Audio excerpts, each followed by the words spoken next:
Hello and welcome to this presentation titled Stress Management. This is part of the 10-minute tips series of recorded programs for credit and collection professionals. My name is Michael Dennis. I'll be your presenter today. Let's begin with an introduction.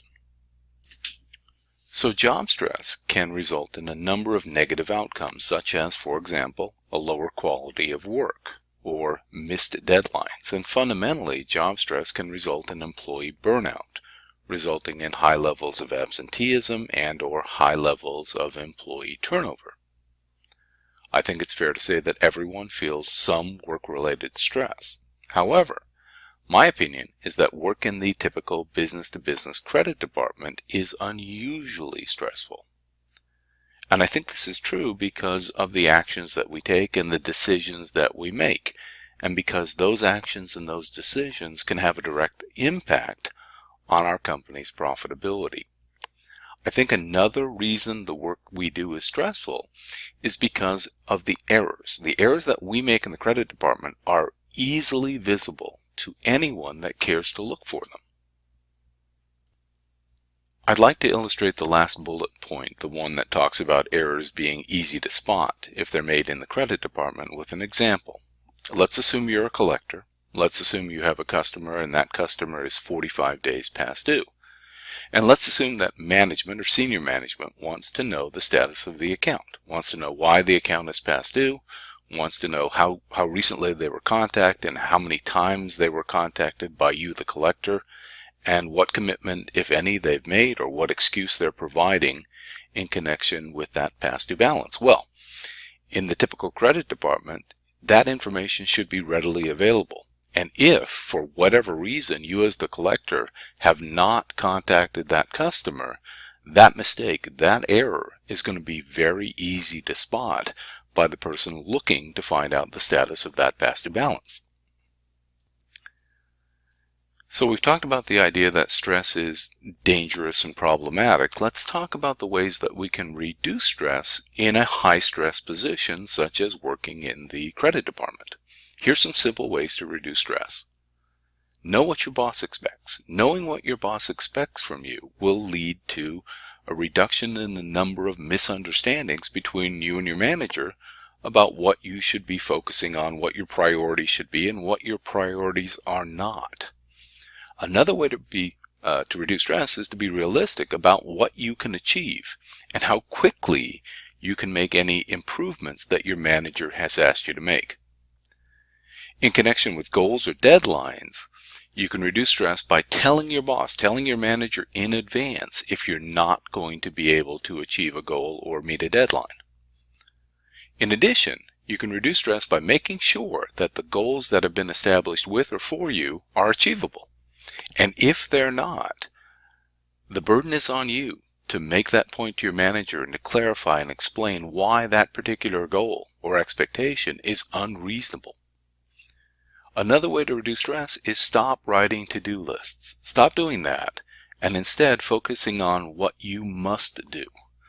So rather than writing this extensive list of things that you should do tomorrow, write a very short list of the things that you must accomplish by tomorrow.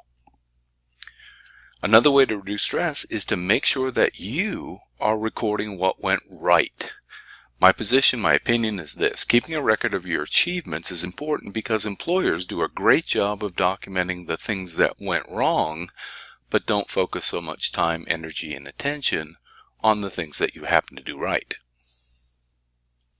Ways to reduce stress continued. Avoid toxic coworkers. I won't bother to define or describe to you what a toxic coworker is. I think all of us have experienced at some point someone that we view as toxic. Avoid those people.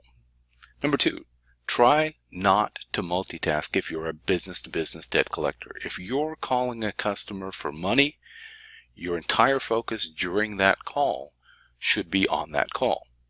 We're not on the phone to dial for dollars. What we're on the phone to do is to negotiate a reasonable and realistic payment for commitment from the customer. So it's not about how many calls you can make. It's not about the quantity of calls. It's about the quality of the interactions with customers to achieve the goal of collecting the past due balance sooner rather than later. Number 3, focus on excellence in your work, not perfection. Why not perfection? Because perfection takes too long and it costs too much money. So focus on excellence, and it will reduce your stress because perfection is hard to come by. You can reduce stress by learning to act rather than to react to situations. You can also reduce stress by limiting interruptions when you're focused on a very specific task. And I'll give you an example. Let's assume again that you're a collector. My recommendation is to limit interruptions between 9 and noon, because that to me is prime time. That's the time that I want to be on the phone making outbound collection calls to my delinquent customers. So that's an example of a period in which I would want to limit interruptions. In addition, I would encourage you to block out time on your calendar for other high priority tasks. More ways to reduce stress. Take breaks. You're given breaks, whatever it is, 15 minutes every 4 hours, or whatever your company calls for in terms of breaks, take them. Get away from your desk, go get a cup of coffee, walk around the parking lot, do something during the breaks rather than simply working through them. Similarly, another way to reduce stress is leave the building during the lunch hour. Go out, go to the nearby park. You don't have to eat out every day to get out every day. You can reduce stress by addressing conflict without adding to it. It's been said in an argument, the only persons whose emotions you can control are yours. You can't control what the other person says and does, but you can control your own emotions, and in doing so, you can try to address conflict without adding to it.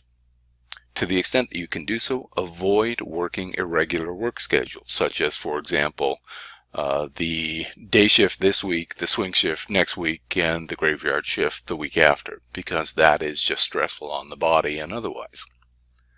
Recognize, please, that not all stress can or should be avoided. Some stress is just like a cup of coffee. It picks you up, it keeps you alert, and therefore not all stress is necessarily bad. But with that in mind, you have to learn to identify signs of stress in yourself when we're talking about stress that is debilitating. It's not the cup of coffee, it's the one that it's a very different feeling, and you need to learn to recognize the difference between routine types of work stress that we cannot avoid, and perhaps we shouldn't even try to avoid, and the type of stress that is debilitating.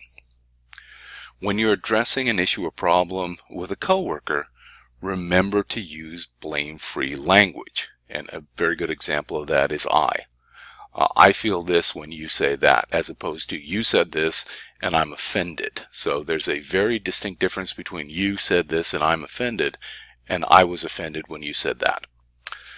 Look for humor in stressful situations. It's a great stress reduction tool. If you get off the phone, you've had a difficult discussion with a delinquent customer, it's necessary and appropriate from time to time to let off steam. And one way to do that is to look for humor in that conversation, because there was probably something quite funny if you have an opportunity to think about it. More ways to reduce stress. Please recognize that urgent is not the same thing as important. Collectors and other members of the credit department need to focus on what's important and not necessarily simply on things that are urgent. You can reduce stress by becoming a better time manager. Being a better time manager is going to make your life easier. It's going to improve your collection performance, if that happens to be your job. And more generally, being a better time manager means that you're going to be more likely to achieve your goals. And it will help you to meet your deadlines at the same time.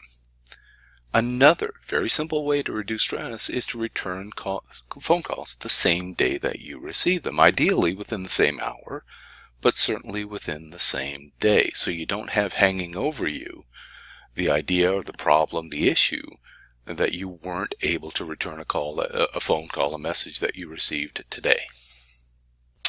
Remember to prioritize. This is my opinion that we need to allocate our time in descending order in connection with the activities or events that are described below. If an event or an activity is both urgent and important, we would do that first. If there's an activity that's not urgent but is nevertheless important, we would do that activity or those activities second. If you have an activity that's urgent but not important, do that third. And to the extent that you are looking at some event or activity that is neither urgent or important. Either do it last or don't do it at all as a way of managing stress in the workplace. I want to thank you for your time and attention. If you're interested in hearing the entire 1-hour presentation on this topic, please contact the Sponsoring Credit Association. And once again, thank you for your time.